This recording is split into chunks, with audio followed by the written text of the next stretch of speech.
In 2014, Red Bull paid $13 million over a promise hidden inside 3 simple words. Red Bull gives you wings. But the strange part isn't the lawsuit. It's how a cheap Thai tonic became one of the world's most powerful marketing machines. The story begins in Thailand in 1976, long before Europe had an energy drink culture.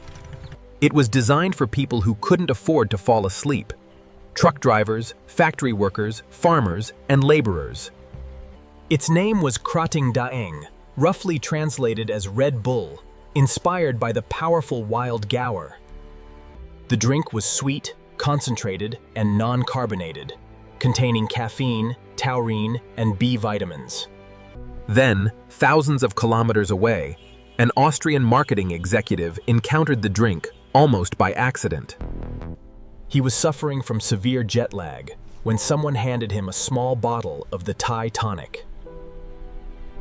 That moment convinced him there might be something much bigger hiding inside a product almost nobody in Europe knew existed. He eventually partnered with the Thai creator, forming a company that would transform a local tonic into a global brand. The original formula was then adapted for Western tastes. It became carbonated, less sweet, and easier for European consumers to understand.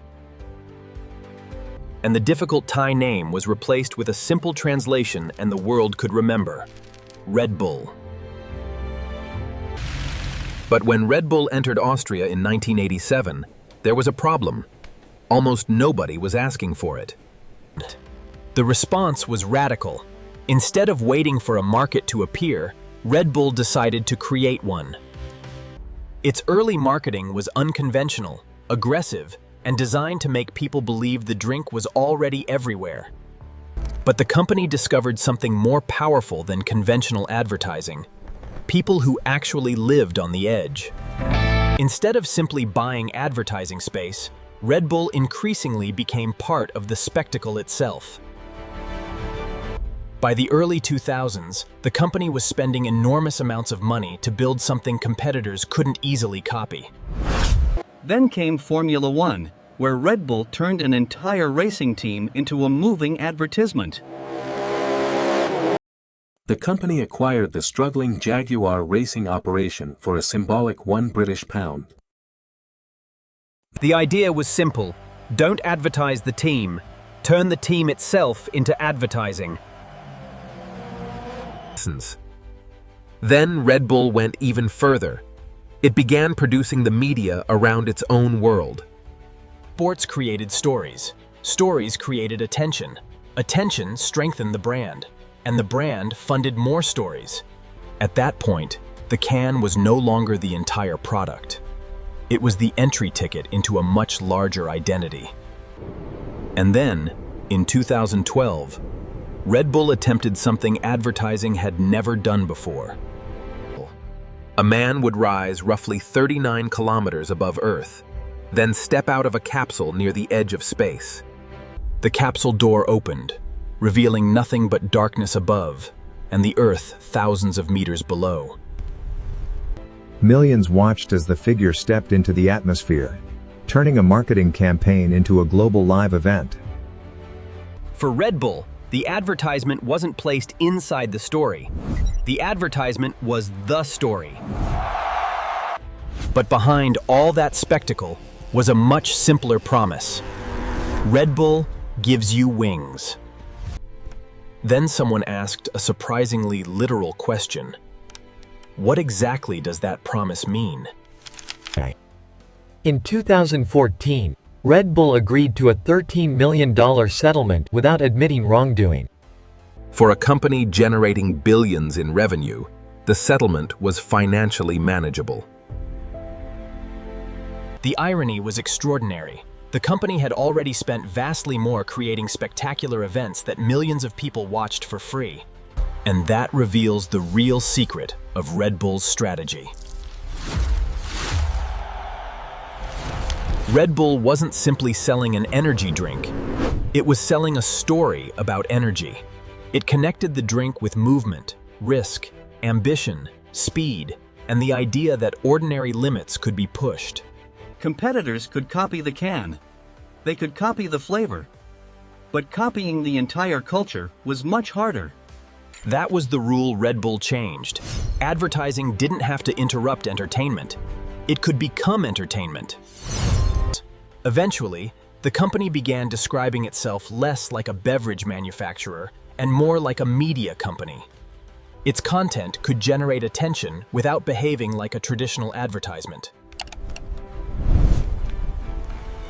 A spectacular event could be filmed once, then watched, shared, and discussed around the world. The result was a loop. Attention created fame. Fame created demand.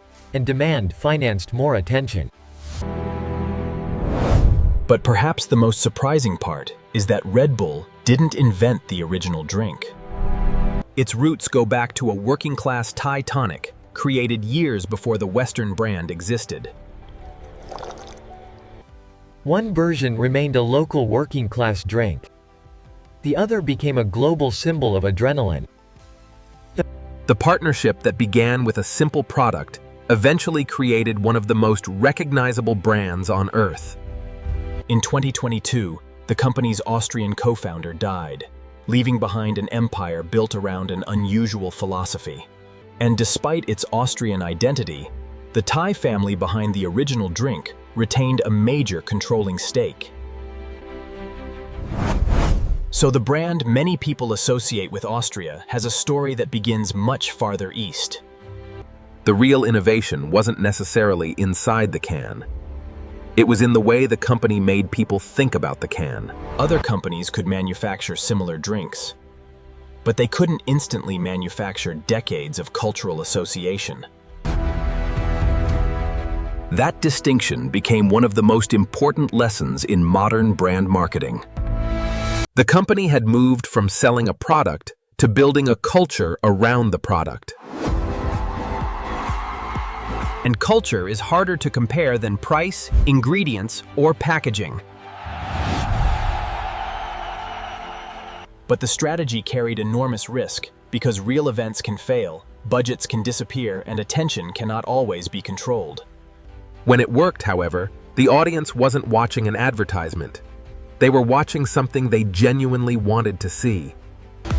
That difference explains why some Red Bull campaigns became cultural moments rather than ordinary commercials. And perhaps that is the strangest part of the entire story.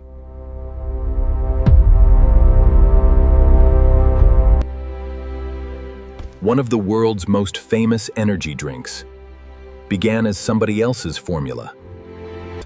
But its founders did something arguably more valuable. They taught the world how to market the category. They showed that a brand could become a publisher, a sports organization, an event producer, and an entertainment company.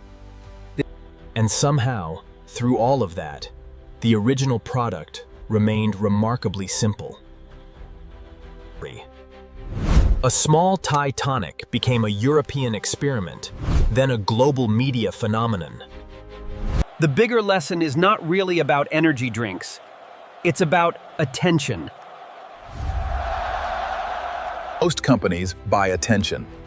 Red Bull spent decades trying to manufacture reasons for people to give it voluntarily.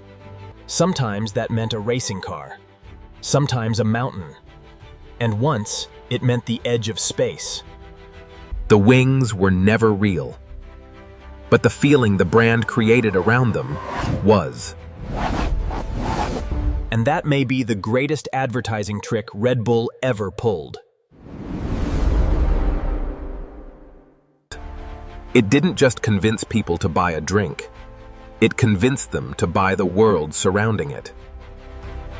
And that is how a Thai tonic became a global advertising empire.